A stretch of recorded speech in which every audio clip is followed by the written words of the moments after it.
This is Nick Nielsen here, and I just wanted to get back to you with a quick update on the lockdown Serratus Dips that I had posted recently. Now, this is a fantastic exercise, and it's gotten a mind-blowing response. Literally 2.5 million views in 3 days. I've never seen anything like it, which makes it even more embarrassing to note that I actually kind of messed up on the demo.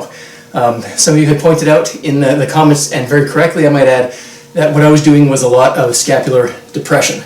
And that doesn't necessarily involve the serratus directly. The serratus are involved, but kind of as a support muscle and stabilizer muscle. So what I want to do here is basically give you the real, I hesitate to say real, but this is the optimal form for the serratus dip. Now, the serratus muscle projects the shoulders, pushes the shoulders forward. So a lot of people were suggesting like a Smith machine punch exercise, which is a good one. For me personally, never did the trick, never really worked. Could be something with the anatomy of my shoulders, but that's never been something that did the trick for me. So I did come up with this serratus dip variation. Here's what it actually should look like, and I will actually, I came up with this literally 8 years ago. I'll show you the YouTube video that I posted here back in 2017 with the actual form that I should have showed in the original video. But essentially, what you're doing here is almost everything exactly the same, except you're gripping on here like normal, and then you're coming down, getting a good stretch, really relax your core. Everything should be dangling. You should basically be decompressing your lower back as you're doing this. Now, as you come up, and then hunch forward. You can see the difference. What I was doing was primarily scapular depression. Now, like I said, you will involve the serratus kind of as a stabilizer, so you will feel it, and it will feel really good. But to really nail the serratus muscles, you do need to get that scapular protraction. And I'll show a view from the back there too, to kind of give you a better idea of what I'm talking about. I'm going to go through a few other questions as well that people had shared in the comments in addition to this corrected form.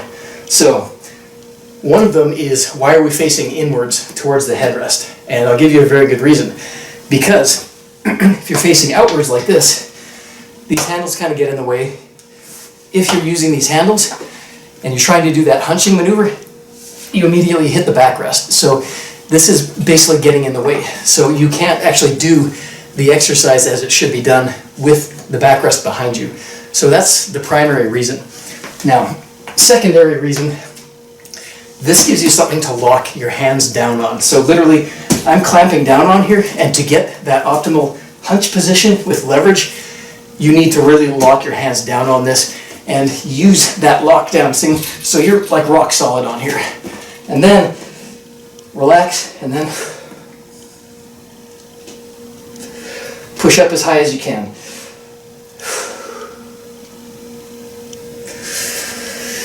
Now, breathing.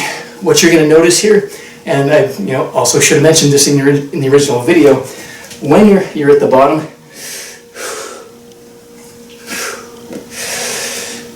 inhale as deeply as you can in that bottom stretch position. I had to kind of reset myself there for a second. So lock down, inhale, get that chest up nice and high, relax everything in your midsection, and then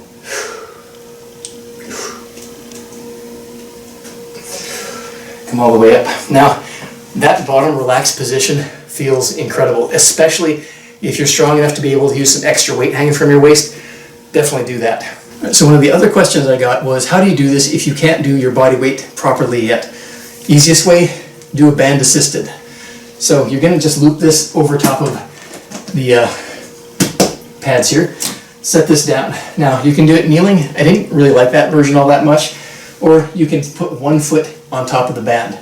That's kind of more of that preferred version. You will need to kind of reach up, get your foot down like this, and one thing I definitely recommend, cross your other leg in front so that this band doesn't slip up between your legs and become a video all on its own. So again, grip on here, unlock, or basically lock down, cross that leg over, and now if that band slips off, it's not going anywhere important. So then you're just doing the exercise.